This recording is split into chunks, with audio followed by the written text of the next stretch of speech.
Thanks so much, June. Hello and welcome, everyone. My name is Becca Asaki, and I'm the co-chair of the Child and Family Detention, Direct Action, and Arts Action Working Group for Tsuru for Solidarity. And on behalf of that committee, many of whom are here and have worked quite hard to pull this webinar together, I want to welcome you to Solidarity in the Struggle, Detention USA, from Japanese American incarceration to family and child detention. So as we begin our discussion and reflection today on these kind of emotionally intense topics, as we got a picture of in the slideshow as people were gathering, we at Tsuru think it's important that we start with a little bit of a grounding exercise to really connect ourselves back to our bodies, and also take this as an opportunity to call in our ancestors to be with us during this time and to offer us fortitude in this fight. So to begin, I'm going to ask that you, if you would like to close your eyes or put your gaze towards kind of the middle distance, you can do so. And then also to notice any feelings that you have in your body right now. And there's no need to judge any of those feelings or any of the sensations in your bodies, but you can just kind of name them. So you can take your first deep breath in slowly over the count of 3. And then at the top, you can hold for a count of 3. And then slowly breathe out over a count of 4.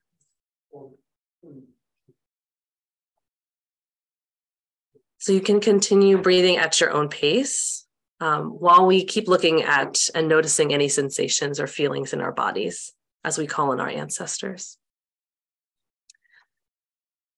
As you take in your next breath, think of one of your ancestors.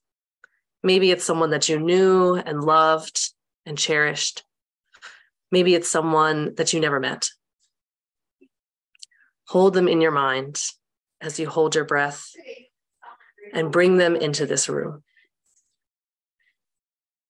Call on them to give us strength today as we reflect on their lives and the lives of those that we've come to learn about today.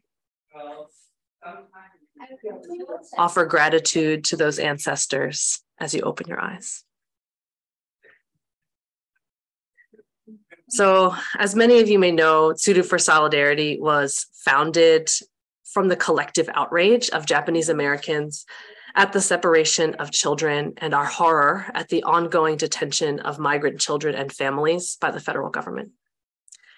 We, as Japanese Americans who are survivors and descendants of survivors of the US concentration camps during World War II, we are no strangers to the immediate and the long-term impact of mass incarceration. And we've been organizing for the past few years to end immigrant detention. However, in the past 2 years, we've seen an escalation of violence that has continued towards children, families, and immigrants in general who are being detained, often in historic Japanese American incarceration sites. In fact, incarceration is essentially what we're seeing as the only response by the federal government to immigration by each consecutive administration. Emergency intake sites and influx facilities, which don't worry if you don't know what those are, we'll learn more about them today, but they're basically forms of large-scale incarceration site for children. And despite being proposed as temporary, they're now being used and becoming a permanent part of the immigration detention landscape. And we just think that's unacceptable. It's very disturbing to us, and we know that we need to step up our fight in order to close them. And to do so, we need more of us.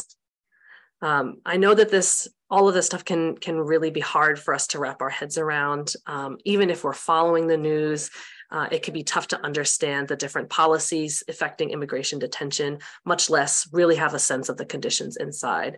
So we felt it was important to organize this workshop for our community so that we can get a chance to learn a little bit more about detention today. So think of this as like a detention 101, right? We wanted to make sure that anyone who cares about this issue, which is all of you, because you all came here today and took the time, can feel like we have a little bit more of an understanding of what's happening now and feel ready to join us in this fight. And so to start today, we wanted to actually ground ourselves in our own history of incarceration and resistance. And so in honor of this workshop being held the week of Fred Korematsu Day, I will hand things over to one of my committee co-chairs, Stan Shikuma, to introduce our keynote speaker. Thank you, Becca. My name is Stan Shikuma. I'm one of the co-chairs of the Family and Child Detention Committee of Tsuru for Solidarity. And we are just so pleased to be able to present Dr. Karen Korematsu as our keynote speaker today. Dr. Karen Korematsu is the founder and executive director of the Fred T. Korematsu Institute and the daughter of the late civil rights icon Fred Korematsu. Since her father's passing in 2005, Karen has carried on his legacy as a public speaker, educator, and civil rights advocate. She shares her father's passion for social justice and education, and in 2009 established the Fred T. Korematsu Institute to advance racial equity, social justice, and human rights for all. She also established the Fred Korematsu Day of Civil Liberties and the Constitution, celebrated annually on January 30th. And she might talk about there are efforts within Congress to make that an official pronouncement. Karen is a prolific speaker with interviews on radio and TV, podcasts, and her writings have appeared in the New York Times, Washington Post, and many, many other publications. She has also received numerous awards and honors, too many to mention here. I could go on for quite a few minutes naming all of them.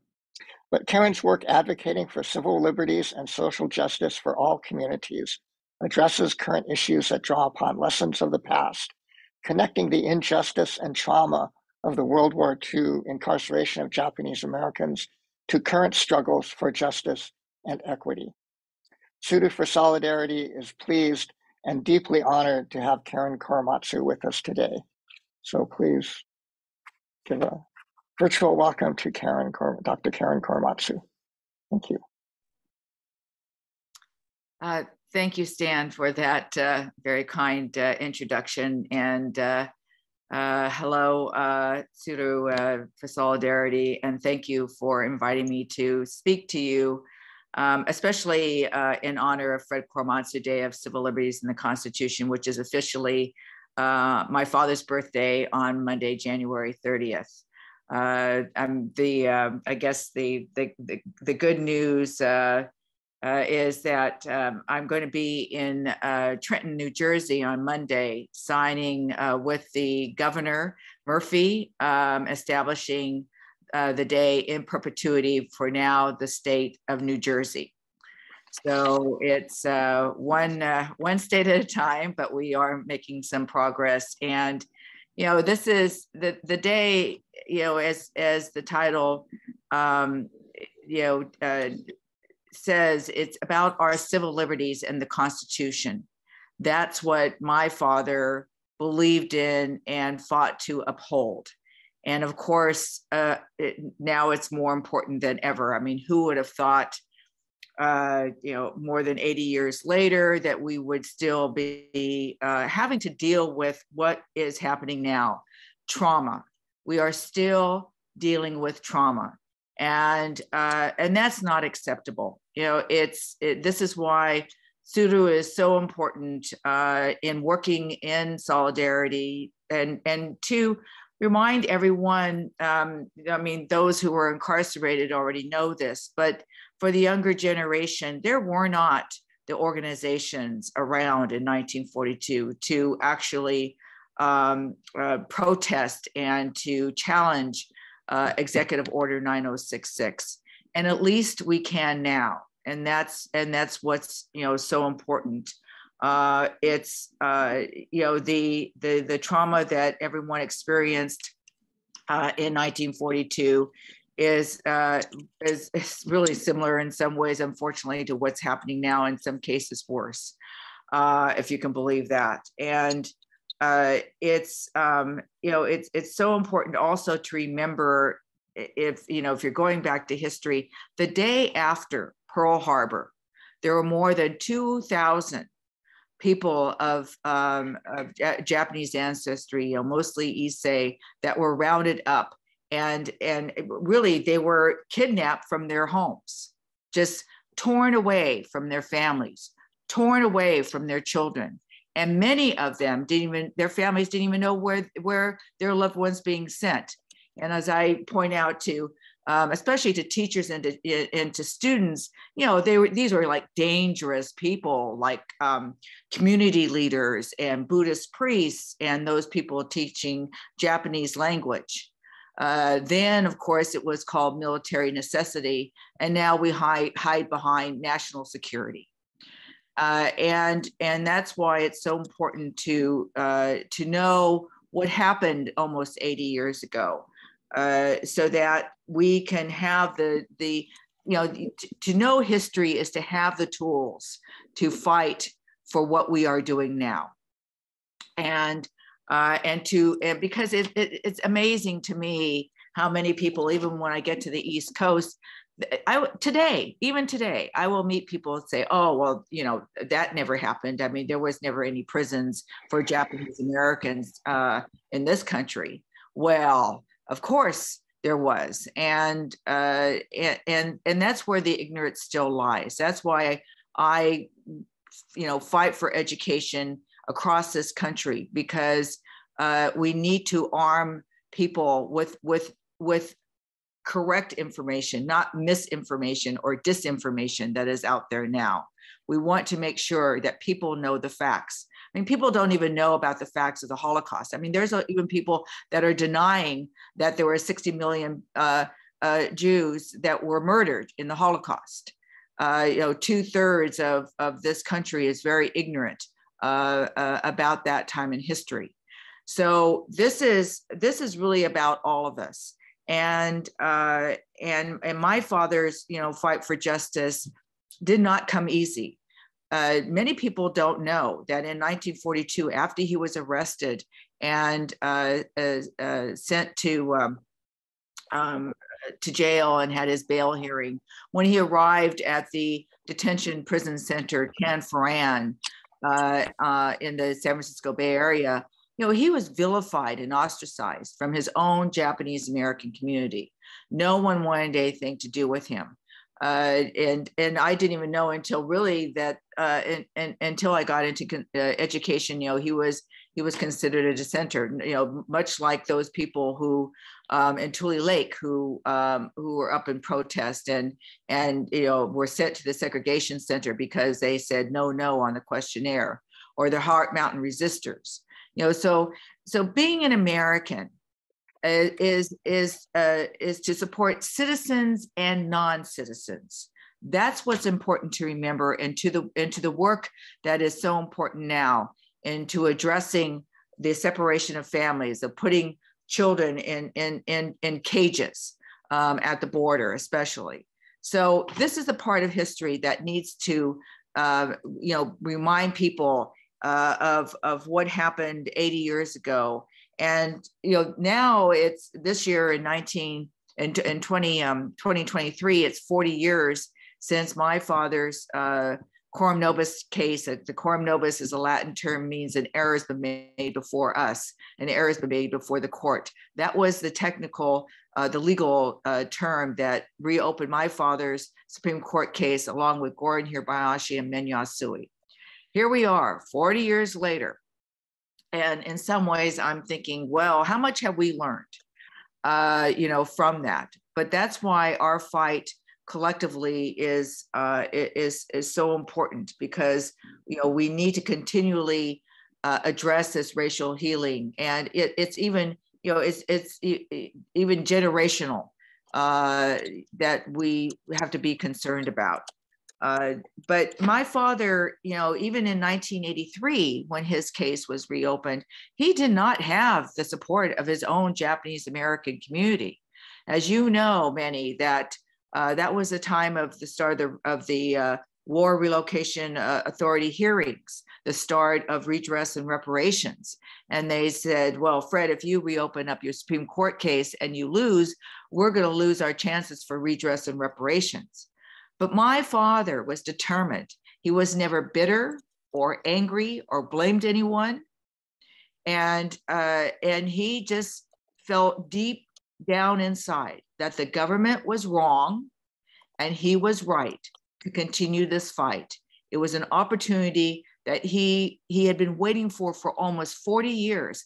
And I didn't even know that until his case was reopened. Obviously we didn't have dinner talk about this time of my father's challenges.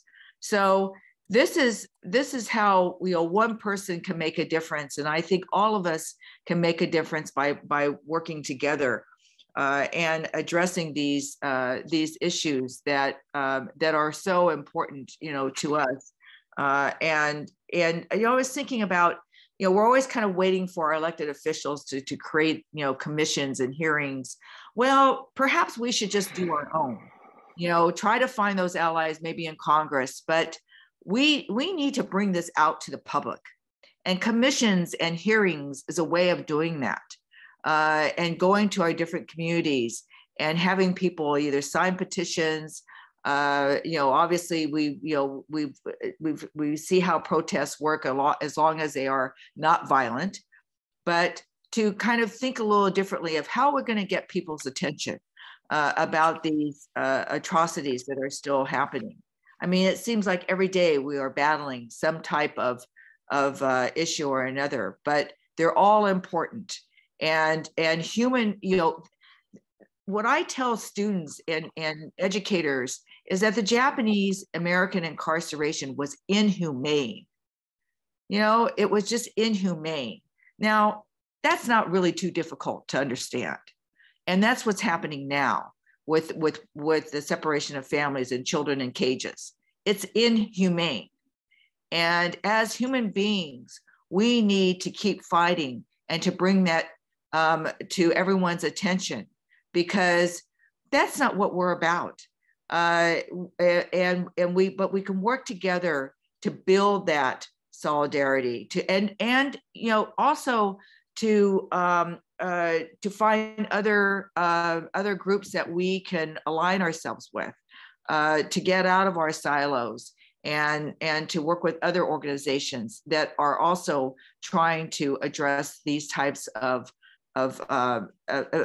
inhumanity in our country.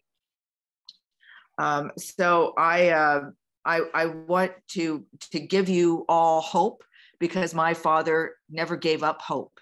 And sometimes in this time of trauma and all these issues and violence, it's easy to say, oh, I don't know if we're going to get anywhere.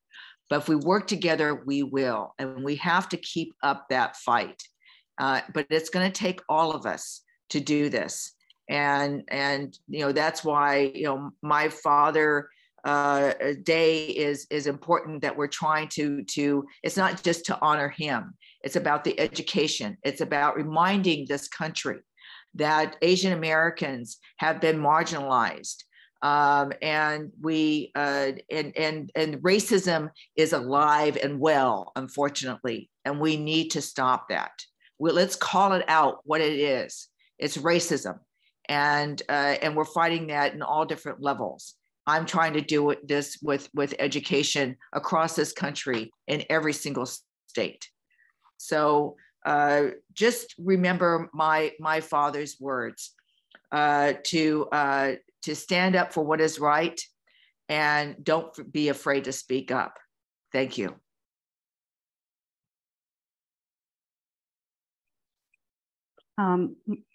My name's Keiko, and I'm a member of the Direct Action Committee. And for Tsuru, we really want to thank Karen for sharing the information about your dad's work and about your ongoing work. And next, we're going to have a quick pop-up poll to share some information about who's here with us today, about our family and immigration experience. So please respond.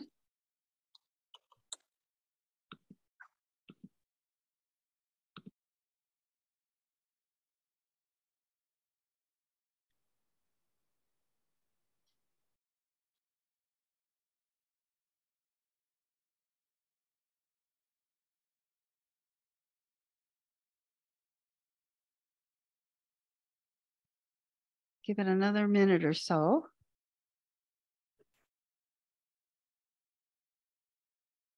It looks like people have stopped answering. We can take a quick look and see. It's kind of like a bell curve, isn't it? Okay, and we have a second question, which is, what were the reasons why your family migrated? Whoops, I can share results. Let's do that. And then, oh, it looks like I kind of maybe, all right, I'm gonna stop sharing that. And let's go to the second question, which is, what were the reasons why your family migrated to the US? And in this question, you can answer as many as are relevant. And I'm gonna ask June to relaunch it so we can see the second question.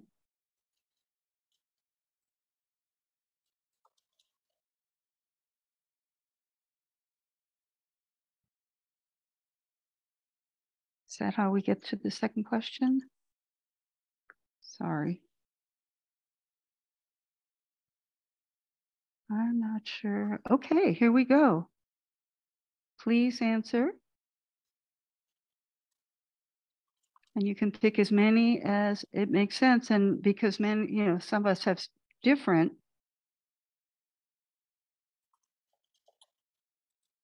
June, I can't see the second question. I'm sorry.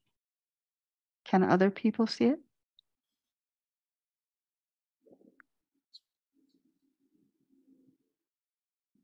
Here we go.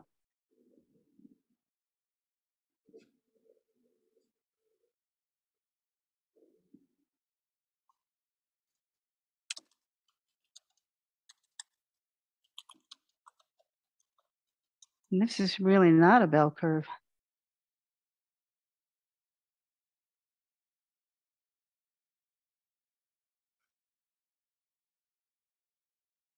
Oh, it looks like it's slowing down again. So I'm going to end it and we'll share the results.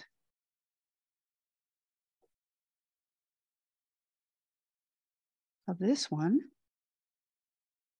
which again, here we go. And next we're going to go to the next slide in the PowerPoint. We'll close this.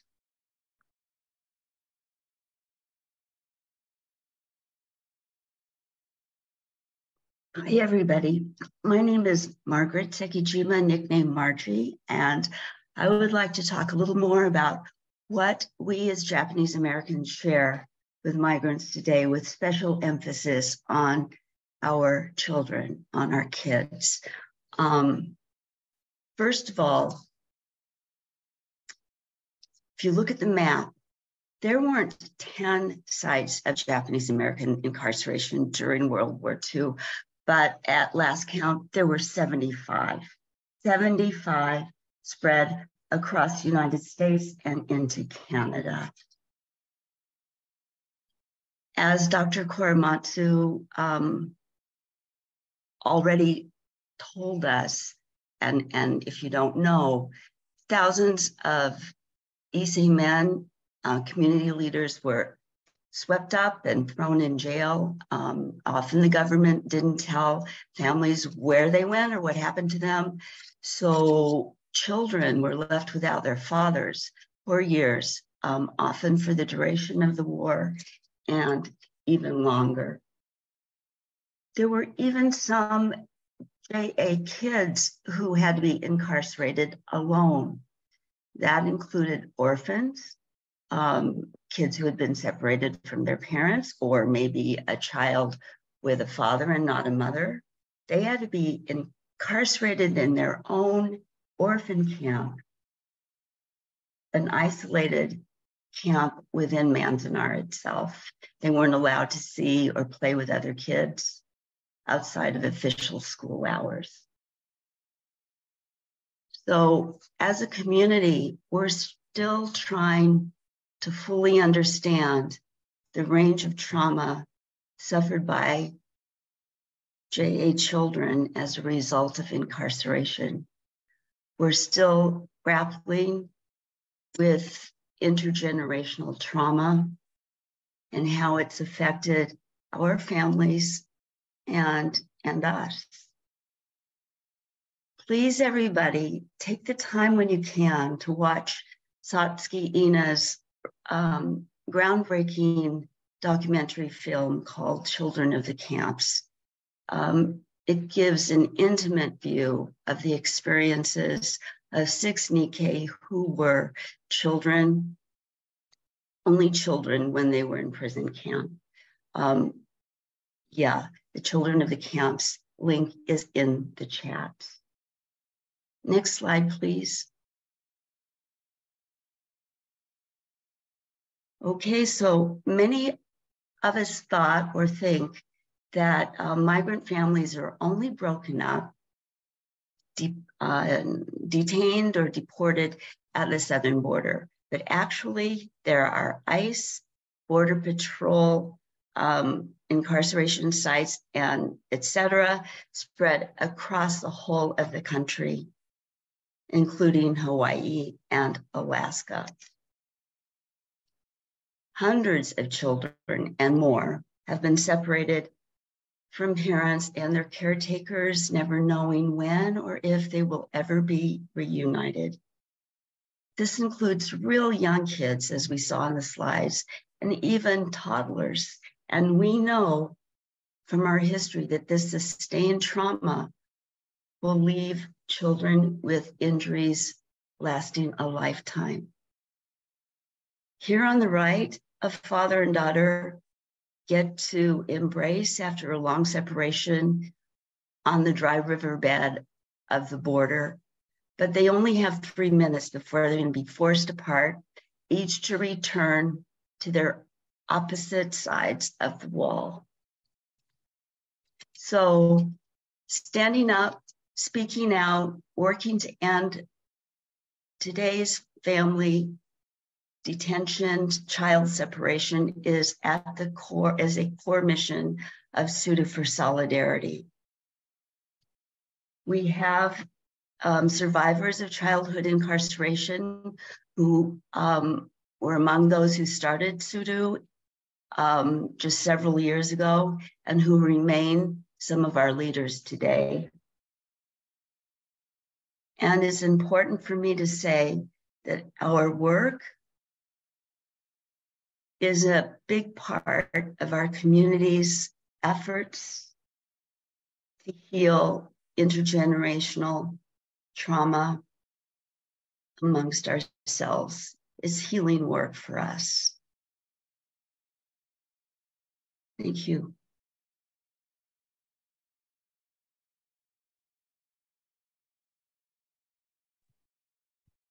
Thank you, Margie. My name is Suzanne Hidakawa, and we're going to go into our first breakout session. And you'll be assigned to a breakout group. So within your group, we'd like you to introduce yourselves with your name, your pronouns, where you're from, and if any of you or your descendants were camp survivors. We'd also like you to talk about when your family came to the United States and what conditions they experienced when they arrived as newcomers. So June will put us into our breakout groups now.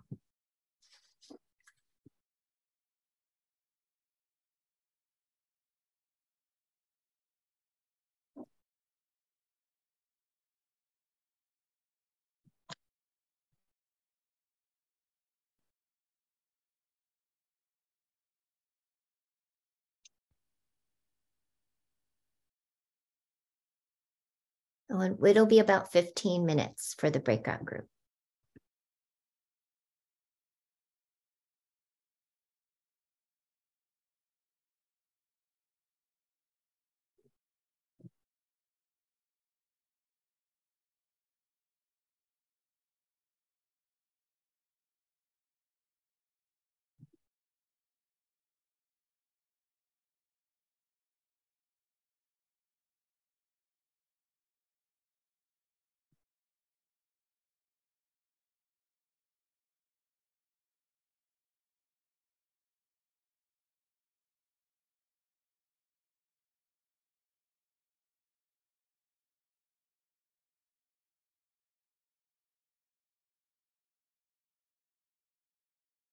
Becca and Stan, while we're waiting for June to finish the groups, could you maybe tell folks a little bit more about the Child Detention Committee and how they might get involved?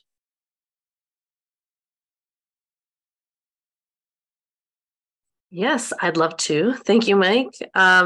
Well, you have met a couple of our members of the Child and Family Detention Direct Action and Arts Action Committee.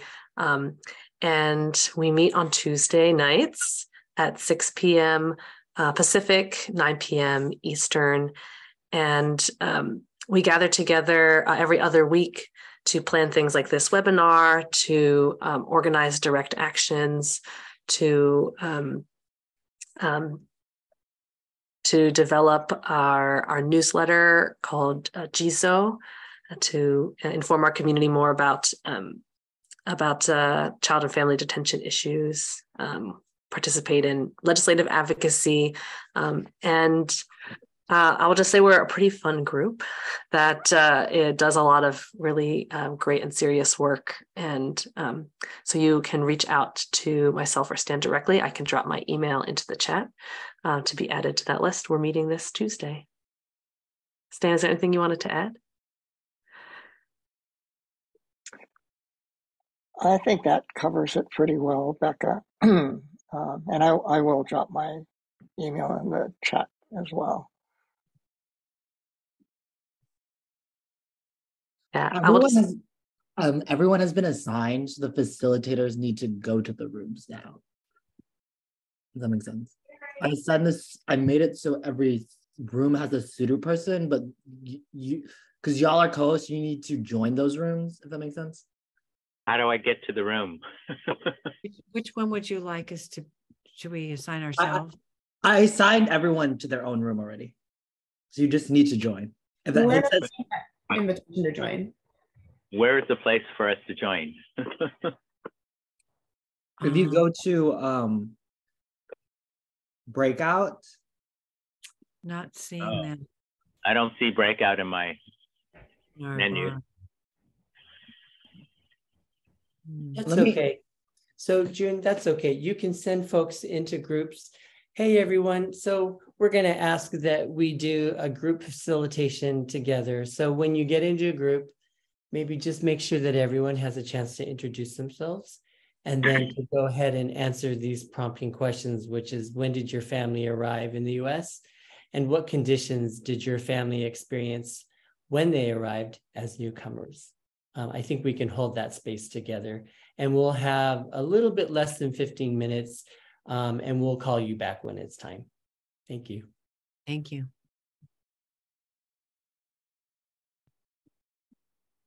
How do we get to the breakout rooms? If you go under the three dot thing.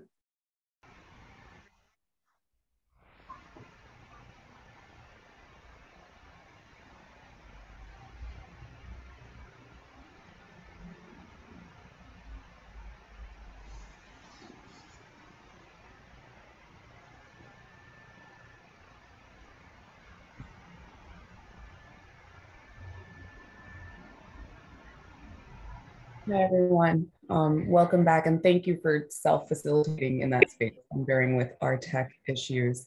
I am Sarah Carminati. She and they pronouns are ege, and I'm calling in from Bolbancho, which is the Choctaw name for the place colonially called New Orleans. And just to say, I've been working with Tsuru for only a couple months. I became involved through an event like this. So please do hop in and join us if you're looking for a JA organizing space. I would extend a particular invitation to fellow mixed kids. I've never found a more embracing Asian American space to bring my whole self. To get a glimpse of the conditions and the realities that these children are facing, we're going to show the trailer for the documentary Crossing Voices from the Border. I do want to give a content warning that this clip addresses rape of children. And I invite you to mute your audio for the duration of the clip if that is the best way for you to be in this space with us today. So to share some words from the filmmakers, Crossing Voices from the Border is Worldwide Documentary's forthcoming film about the realities facing forced migrants, especially children, seeking safety and asylum in the United States. Living perilous lives in border towns like Matamoros and Reynosa, Mexico, they are subject to violence, kidnapping, rape, and other assaults on their dignity and lives. Currently, the US has no coherent or humane immigration policy to respond to these children and families who have been displaced from their homes by forces beyond their control. To them, the hope they are seeking in the promised land simply is not there. So along with many asylum seekers, there are 3 courageous individuals featured in the film.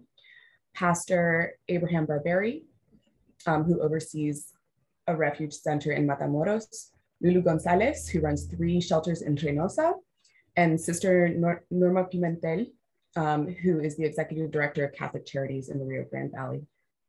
The filmmakers are seeking a final $275,000 to complete the film and to run awareness campaigns and broadcasting. So we will be sharing the link to their PayPal in the chat, as very few caring Americans know about the trauma and the violence being inflicted upon thousands of women, children, and men seeking safety and asylum in our country who are waiting in limbo on both sides of the US-Mexico border. You know, action is not possible without awareness. So this is why this project is important, and please contribute if you're able. So June, you can go ahead and start the video, and when we come back, I believe we'll hear from Leslie.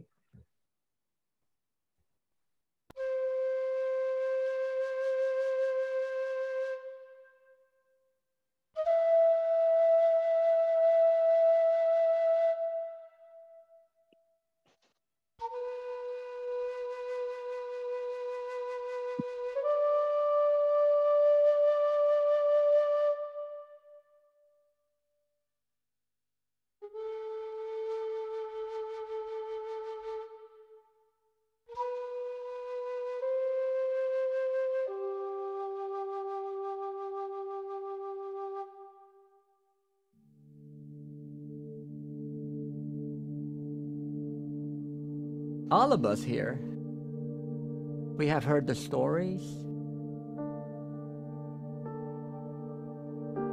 seen the hopelessness, the pain. We have a little girl, I think she's 13. They killed the mom. And then they raped her. Why do they have to pass through this? The conditions that they're forced to be in, it just breaks my heart tremendously. I would have kids come out to me and would say something like, Pastor Abraham, can you please put me in the trunk of your car? Please take us across the border. We don't want to be here anymore.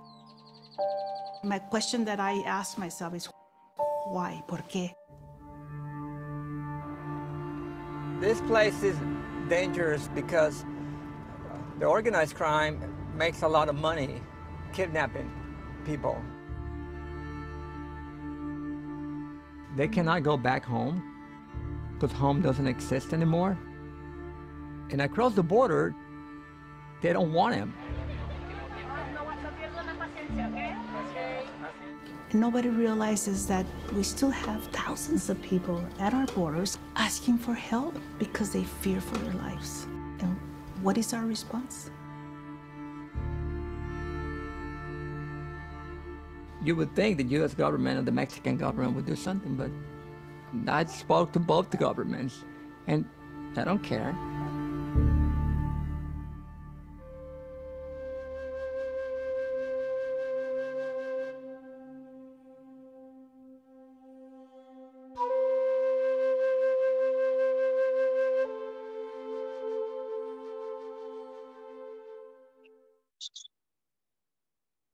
It's disgusting. Yes. Thank you, everyone, for viewing that short film, that trailer. Let us, as we continue our program, let us just pause for a moment and take a collective breath together since viewing that. So find your feet to the floor and make sure you're in maybe a balanced place that you're sitting. And I invite you to just bring your hand to your chest and just notice your rhythm, your breath. And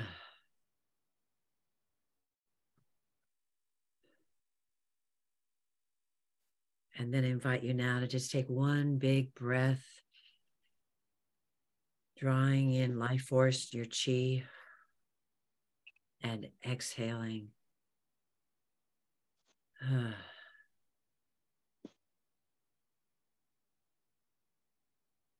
Thank you for that. Thank you, Sarah, for introducing that film and that we had the opportunity to view it.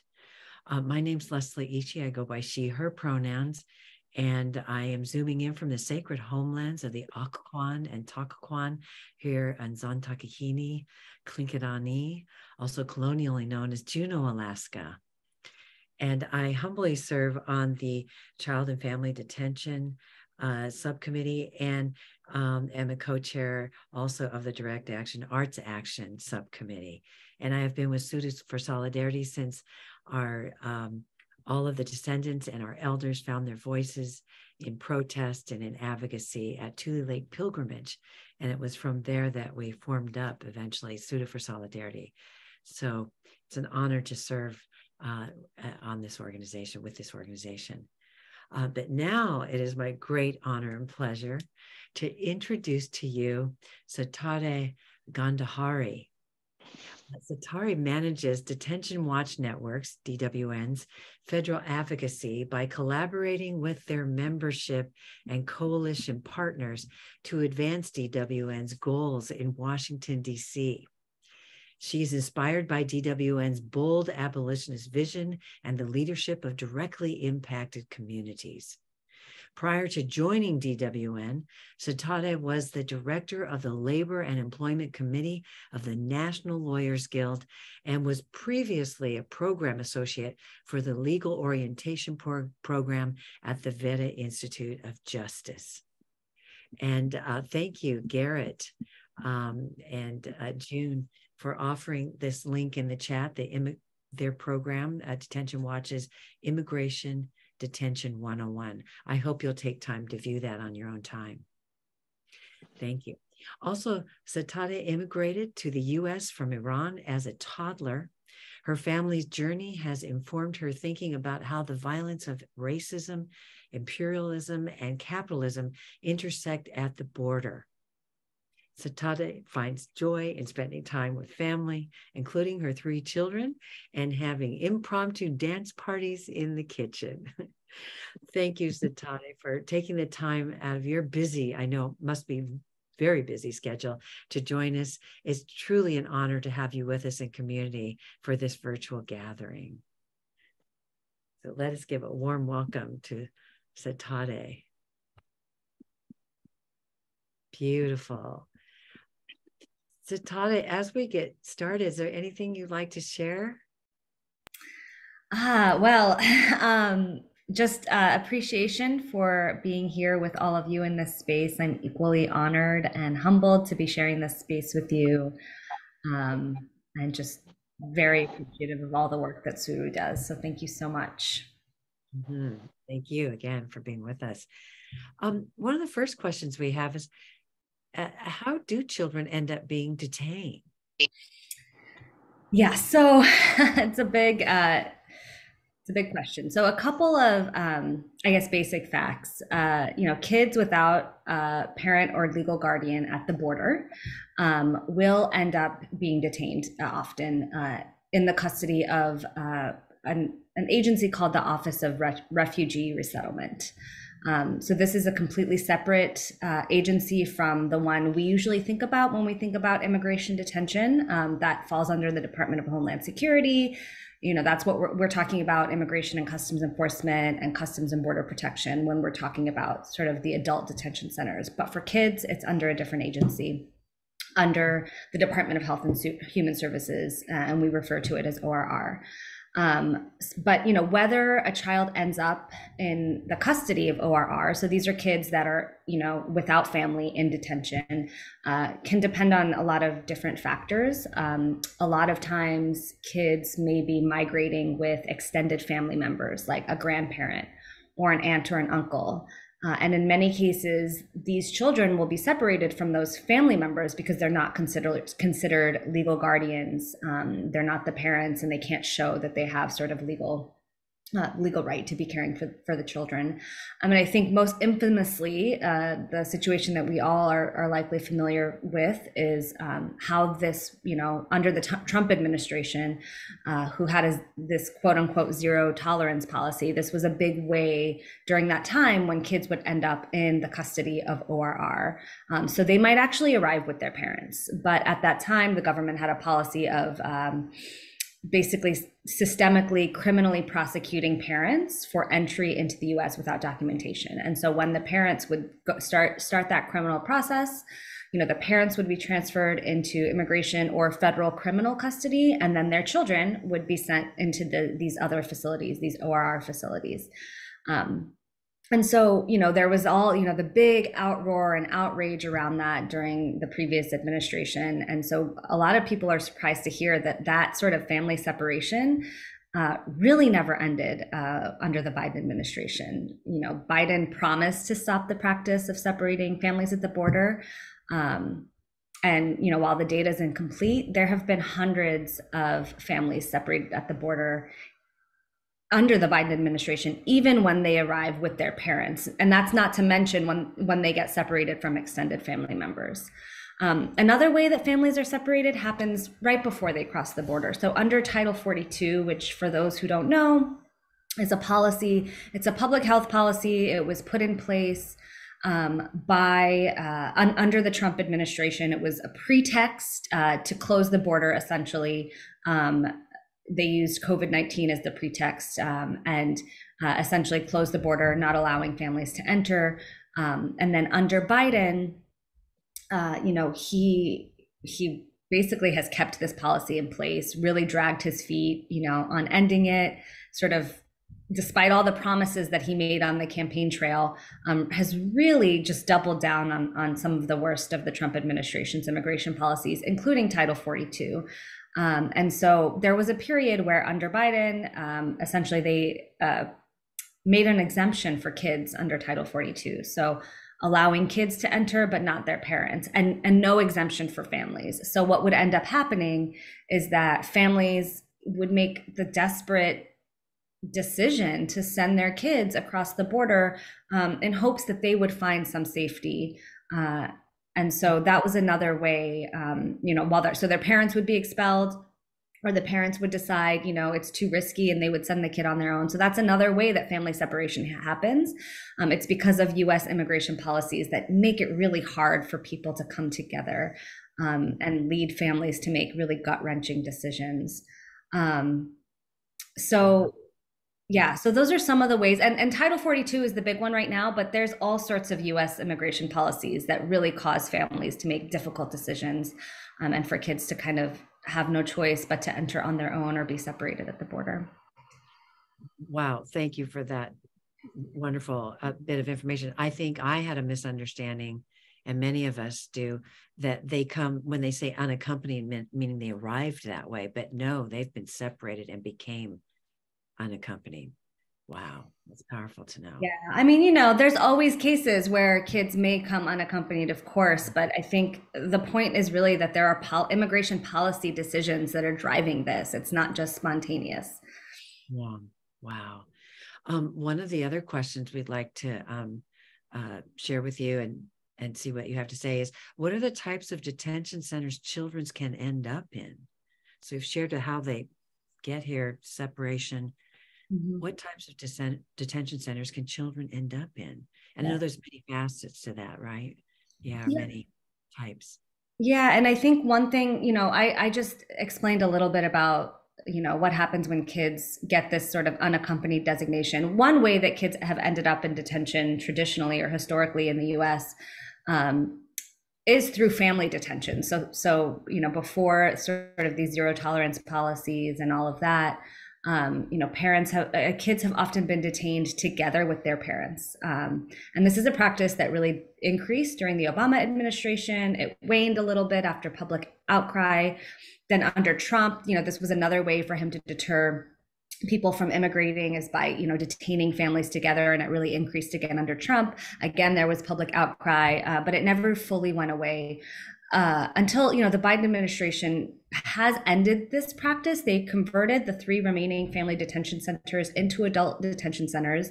And most recently, they shut one down, the Berks Family Detention Center. And this was a huge, huge, huge community victory for Tsuru and for others in the Shut Down Berks Coalition, who have really been pushing for years to shut that facility down. So while Biden stopped detaining families and has shut down Berks and converted these other facilities, they haven't formally issued any sort of policy ending family detention. So it could come back in the future. So that's one way that kids can be in detention. Now, in terms of the children who are determined to be unaccompanied, traditionally, there have been several different types of facilities that sometimes they call shelters, quote unquote, which can range from being small scale to really big with varying levels of security, sometimes foster care. So those are some of the types of facilities. No matter what they look like, we have to remember that these kids are on their own without family in these unfamiliar places. And we can use euphemisms like shelter. But the reality is that that being in these facilities, even for kids who truly it's the only option for a short period of time, in the sense that they don't have family, there are some of them, it feels punitive. And even in these extreme cases, which is not the majority, kids are denied the ability to move freely, to be in touch with family members who can provide critical emotional support and comfort. Recent reporting showed that the agency had gives kids inadequate access to telephone and video calls, so that they can talk with family members, which alone is traumatic. And any type of incarceration really harms children. It manifests as hypervigilance, anxiety, sleep disturbance, depression. So even in these smaller facilities, there's all sorts of harm happening. And then the other type of facility, which DWN has been focusing on with our partners at Tsuru and so many other organizations, is around these more warehouse type facilities, which ORR has been using over the last few years, which are undeniably detention settings, and they have been referred to as influx sites. And so, as I said, these are like large warehouse type settings where hundreds or thousands of kids are detained, and because the government views them as like overflow facilities, which is like such an offensive way to be thinking about it, right? They're intended to be temporary. They're subject to fewer regulations and oversight. And the staff that run these facilities are often not licensed. They're not licensed childcare professionals. They don't understand what trauma-informed care looks like, and they're generally ill-equipped to provide the type of care that migrant kids need. And they have often been, we have documented instances of abuse and neglect at these facilities. For example, some people may recall the now closed Influx facility in Homestead, Florida. That facility had capacity for over 2,000 kids. And it was open for over a year until it was shut down, really thanks to a lot of sustained community organizing and exposure of abuses. President Biden has continued this sort of trajectory of using these kinds of facilities to deter and punish migration. And he, in his, this first half of his administration, introduced another type of these large warehouse type detention centers, and he called them emergency intake sites. Functionally, they're very similar to the influx sites. They opened more than a dozen of these facilities in 2021. And the idea that they sold us was, to get them out of the custody of Border Patrol, to quickly process them, to put them in these smaller, shelter facilities or release them to family. And they were supposed to be temporary, but, almost 2 years later, 2 of these sites are still open. They've converted them to influx facilities. Again, playing these games of changing names, but the reality is not changing. One of these is at Fort Bliss, which is a military base, and another one is at Pecos, which is a location of it's an oil worker camp. And so unsurprisingly, like influx sites, these intake facilities have become places where staff are neglecting and abusing kids. We've learned about widespread depression among children there, elevated levels of stress. There have been allegations of sexual abuse, medical neglect, on and on. But again, despite this continued documentation, there was even a whistleblower that came out that was staff that worked at that facility. But despite all of this, the Biden administration has doubled down on these types of large-scale warehouse-like detention centers for children. They quietly signed a 5-year contract for a new one at the end last year in Greensboro in North Carolina. And that detention center has a capacity for up to 800 kids. They haven't started using it yet, but it's there, and they're gearing up to start using it. And then again, in December of last year, sort of quietly at the end of the year, they issued a request for proposal, which is basically a request to hear from potential contractors to open another influx facility. And in that request, it says, they're looking for something for capacity between 500 and 2,000 kids, which is just horrific. So not much has changed under the Biden administration, but hopefully that helps folks understand a little more clearly the different types of detention centers that kids could end up in. Oh, wow. Thank you, Satara. That's a powerful explanation you offer. And I'm just clocking the chat here. Yes, euphemism, shelters, intake sites, when they're really concentration camps. And I appreciate that comment in the chat about concentration, a term for Nazi camps, when in that case, concentration has been a euphemism for extermination. And thank you for the link, Mike, to Dr. Satsuki Ina's article on psychological harm. I remember Dr. Ina mentioning that also when you're in camp for an undetermined amount of time, you don't know the end point. It's a form of torture. So many abuses, just horrendous. I want to share that Tsuru gratefully is a proud member of the Detention Watch Network. And so just to start to round up a little bit of our time with you, we're so grateful you're with us. What is Detention Watch Network doing these days to keep up with all this? Well, we are proudly working with Tsuru. We have been very close partners with you all and so grateful for your leadership in this space and so glad to be working with you. Some of you may know, I think Mike maybe mentioned in the chat that in 2019, we supported and joined Tsuru in demanding the closure of Fort Sill, which is a former site of Japanese incarceration. And that fight was won. They had to walk it back and it didn't open. And so we know that community pressure works. It's worked in the past. It's the only thing that works. And they need to hear from us and we need to push them and we need to use all the avenues of advocacy that we can. And so we continue working with Tsuru and others. Since Biden opened the emergency intake sites together with Tsuru, we brought together a national coalition made up of key national partners and local groups to advocate together against these types of detention centers.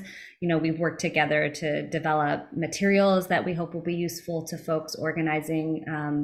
We've supported local organizations in resisting these types of sites, locally, especially in California and Texas. We've done a lot of social media work together, sent letters to the folks in DC who have the power to stop this. We've had meetings with them. We've coordinated several actions together, including a protest outside of Fort Bliss and other things. And so basically together, we're demanding that, number one, we avoid family separation from the beginning, that we have immigration policies that keep families together, that allow people to migrate together, to unify with family, for whatever reason. Migration should not be criminalized, and we need to fix these underlying problems that the U.S. immigration system has. And then, in instances where there are kids who arrive on their own, figuring out ways to quickly reunite them with family, and not put them in these large-scale child detention centers. So right now we're planning on working with partners in California who have come together to create a statewide coalition to stop any potential new sites locally. Tsuru's playing a big role in that too. And so, we're crafting a pledge for local politicians and officials to sign, to stand with us, to oppose these kinds of places. We're hoping to support some local organizing in North Carolina, where this new facility has opened. So we're doing whatever we can, and we really welcome folks to reach out to us and see how they can get involved and connect them with the organizing happening in their communities. Oh my goodness. Thank you so much for your powerful work and leadership, Satara, for being with us today. You inspire us that we must stop repeating history. Yes. And that, yes, in the chat, we see here, migration should not be criminalized. Migration is a human right. Humans have been migrating since time eternal. Thank you, Satara, for being with us. What an honor to have you in community with us. And we look forward to working closely with you with Detention Watch Network. Now it's my honor and pleasure to pass the baton to my dear colleague, my dear subcommittee fellow member here, Shoshana. Hi, I'm Shoshana. I'm a member of the Child Detention Committee, and I wanted to talk to you a little bit about the kids.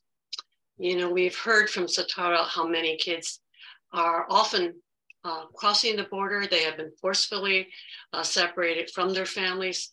In some cases, they've come on their own and they've been allowed to enter because of Title 42. But what's really bothered me about the situation is we kind of think, well, they entered, they're in custody, and then they're just waiting to be released to family members in the United States. It's not quite that simple.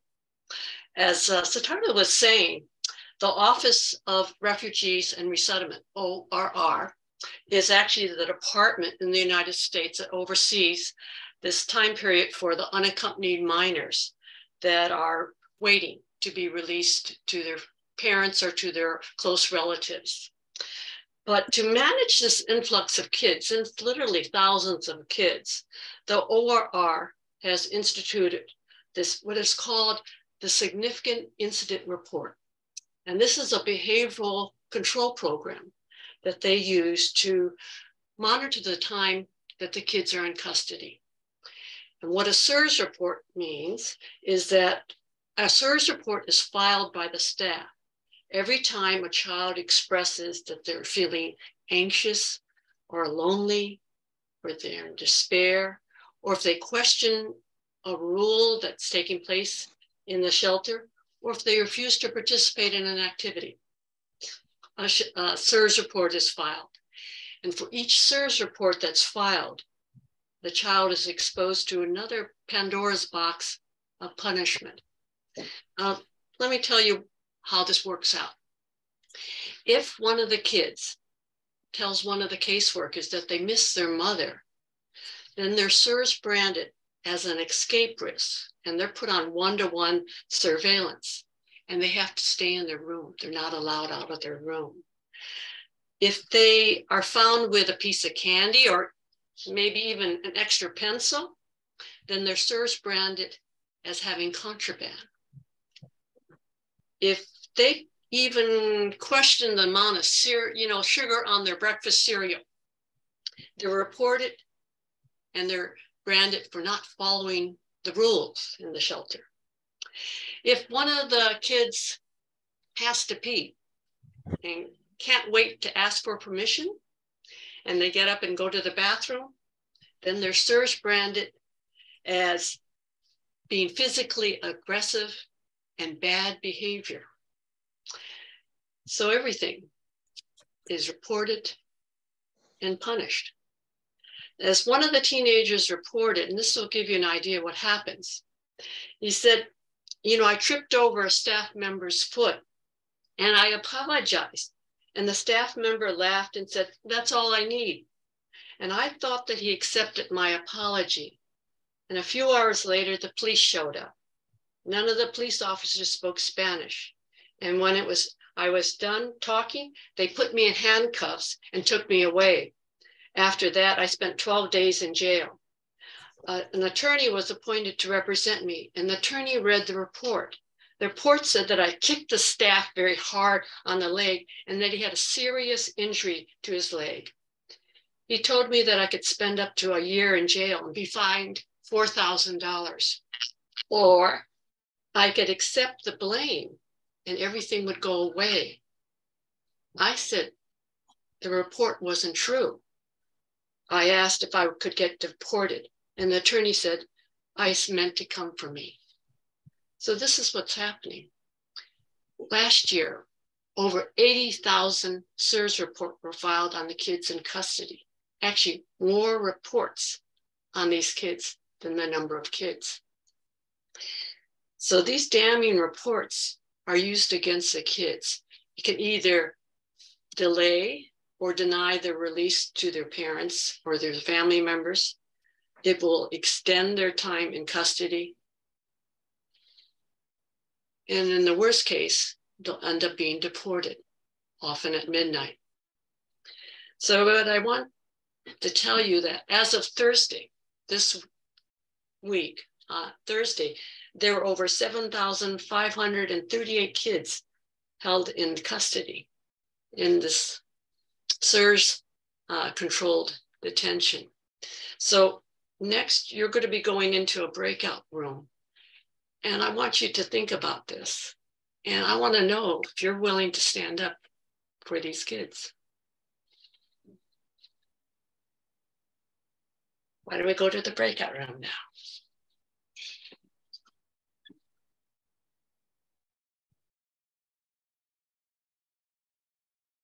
Are we going to be able to manage the breakout rooms this time? A little bit late. I wondered if anybody would like to share back a little bit about what they spoke about in their breakout groups. Do we have time for that? Okay. Would anybody like to volunteer?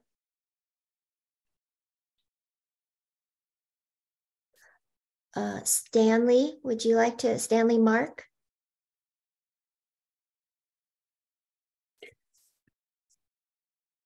You're muted, Stan. You're muted, Stanley.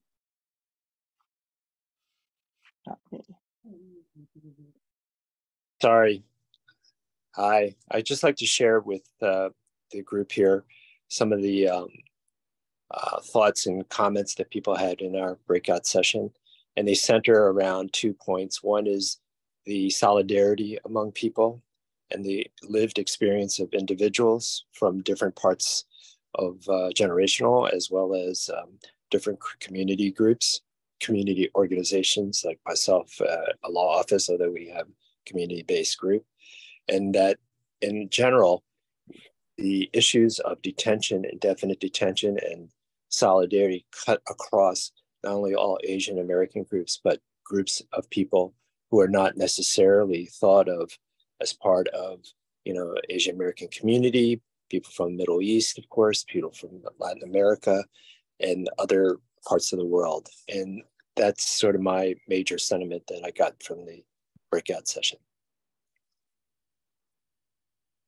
And my group would like to speak to that or add, please feel free to do that. Thank you so much, Stanley. Is there someone else that would like to speak? I see a hand up from Jennifer. Oh, Jennifer. Hi. I think my group, it was pretty somber. It's just so hard to wrap one's head around how it could be this bad. How there could be so little like learning from history.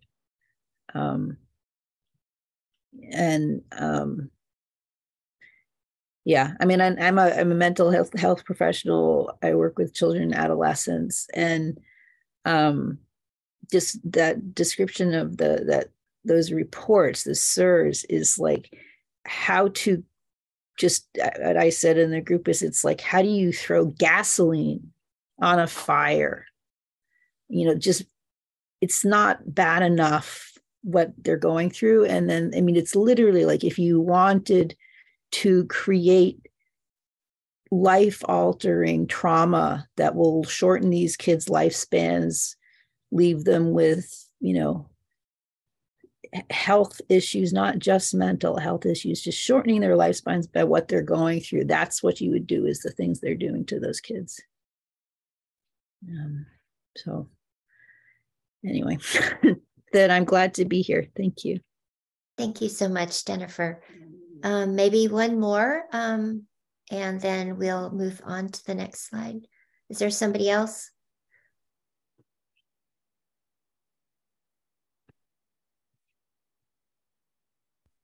Maybe we'll go to the next slide then. Keiko, did you want to say something? Well, I think there was a sentiment in our group that it would be helpful for us to begin to imagine positive alternatives. And I also got a sense that people would be willing to help with that. And there may be people in the group that want to speak more in more detail about what particular things that they were suggesting, but probably pretty much everybody in our group said something that was in this vein. This is Stan Mark. I'm going to have to jump off, but just to, before I do, I'd like to respond to or add something to what was just said. And one of the things that I think is very important to build solidarity across different communities and to reveal some of the terrible acts of oppression towards all communities, and particularly in this issue of detaining children, is to compel boards of education locally and statewide to teach an honest and inclusive American history that would entail the histories of Indigenous people, of Black Americans, of Latinx folks, and Asian Americans as part of a public school curriculum, K through 12 at a minimum. And that's sort of the suggestion. Unfortunately, I have to get off. I'm supposed to be on another session right now. And I really, really appreciate this event. And I hope to see some of you again on the Day of Remembrance on February 18th, I believe, next month. Bye. Thank you, Stanley.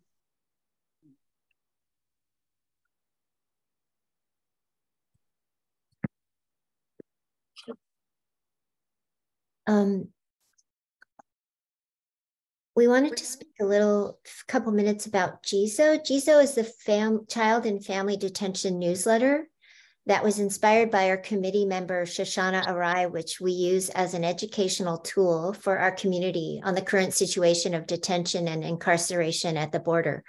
The articles range from whistleblower reports, juvenile detention centers, Operation Lone Star, and stories of migrants crossing the border. The stories have really helped me understand why our support is so essential. And if you would like to learn more, there'll be a link put in the chat to access the issues. And they're also available if you go to the Tsuru website.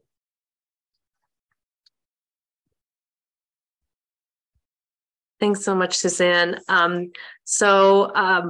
think that hopefully today we have learned a little bit about the current state of child detention and got a chance to discuss with other folks about why this matters to each of us and to our community.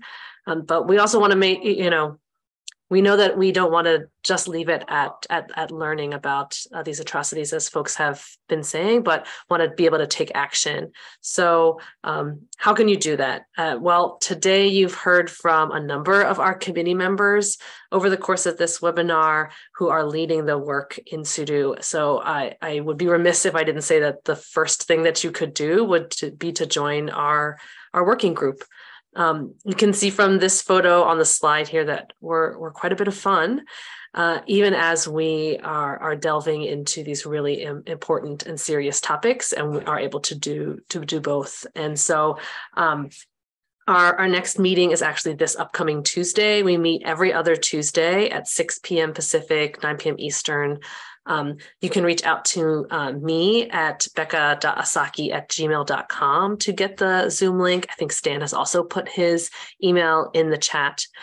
And what it really looks like to be a part of this group is, we are currently organizing a legislative visit in DC to talk with Japanese American legislators about this exact issue in a couple weeks. We can organize direct actions locally in our communities. So some of us have been a part of organizing protests at the Northwest Detention Center or the Yuba Detention Centers locally in our communities. We also organize national mobilization campaigns to end family and child detention. I think it's been mentioned a little bit, but our work to close the Fort Sill Detention Center in Oklahoma and all the direct actions that we did in order to keep that site from opening, along with protesting child detention sites in Texas at Fort Bliss. And then we also are doing work to resist Operation Lone Star and provide ongoing support and solidarity for those who are fighting on the front lines. For example, last summer we went to the border to support our friends in El Paso who are really supporting folks who are crossing at the border and fighting the detention center in Fort Bliss. And so that I think would be the number one thing that you could do to join in this fight, and you are all more than welcome to join. I think the other things that you could do would be to join a Tsuru for Solidarity new member orientation. There is a calendar for those. The next one is on Monday, and you can find the calendar at tsuruforsolidarity.org/calendar. You can also sign up for our newsletter just on the homepage of the website at tsuruforsolidarity.org. And that's where you can get more information about these kinds of webinars, ongoing actions, and to get issues of JISO that Suzanne was talking about. And then finally, Tsuru for Solidarity is a volunteer-led organization with some staff support, but if you can support our work by donating, you can do so by sending a check made out to Alliance for Global Justice, which is our fiscal sponsor. Make sure that it's earmarked Tsuru for Solidarity donation, and you can send that check to, and we'll put this in the chat, but it's 225 East 26th Street in Tucson, Arizona. The zip code is 85713. And so any donations go to support this work and are greatly appreciated. And then before I go into our acknowledgements, I do want to take a minute for us to acknowledge that this past week we have seen an incredible amount of violence as the Asian community, particularly around Lunar New Year. And so I just wanted to give us maybe to take a moment of silence to acknowledge what's happened in California.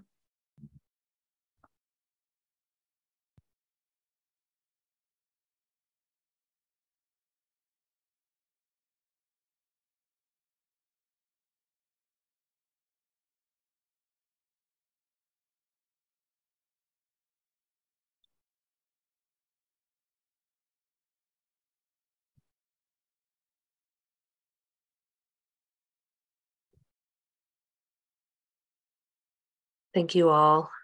So today could not have happened without the incredible work of all of our Tsuru for Solidarity Child Detention committee members. But we in particular want to also thank Karen Korematsu and Satara Gandhari for speaking with us today and sharing so much crucial information, to Kishibashi for them allowing us to use their music for our opening and closing, to Dr. Satsuki Ina, who was a founder of this organization and has also lent a poem of hers for us to close. And also all of the families and children who are incarcerated in the past or present who have shared their stories. We're deeply, deeply grateful for all of that work. And also a big thank you to all of you for coming today, for staying through the whole of the workshop and the webinar, and for actively participating in these conversations. So I'd like to hand this over to one of our committee members, Clinton Huey, to just close us out for today.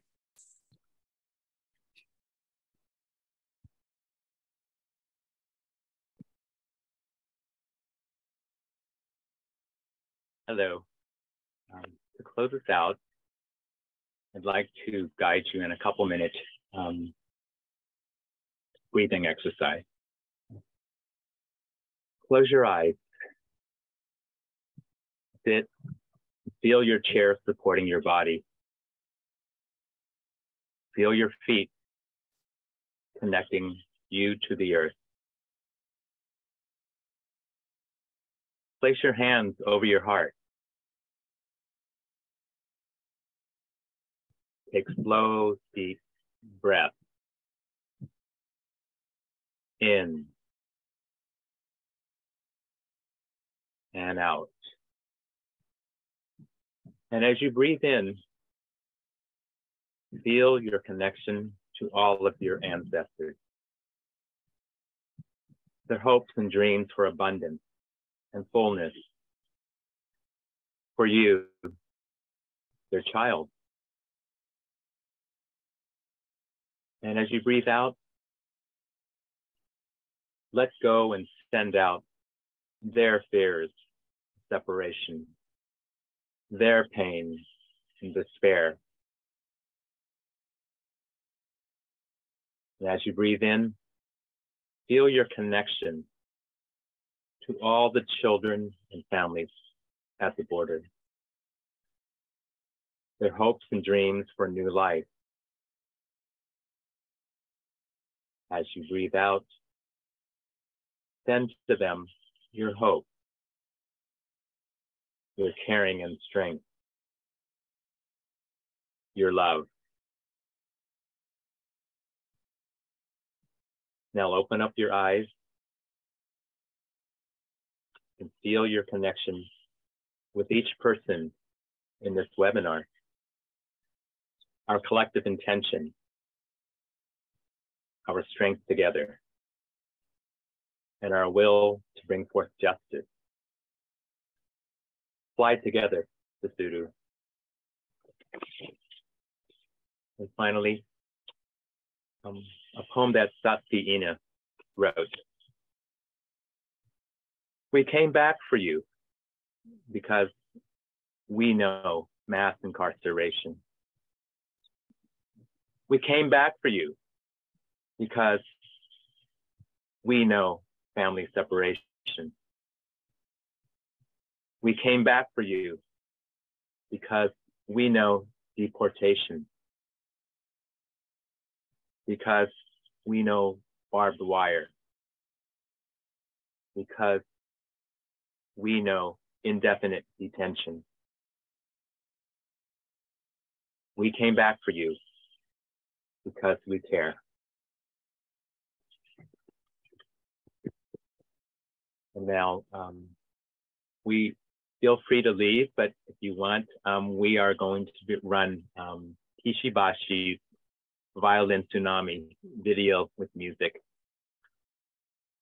Okay. And I think it's about.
Wow.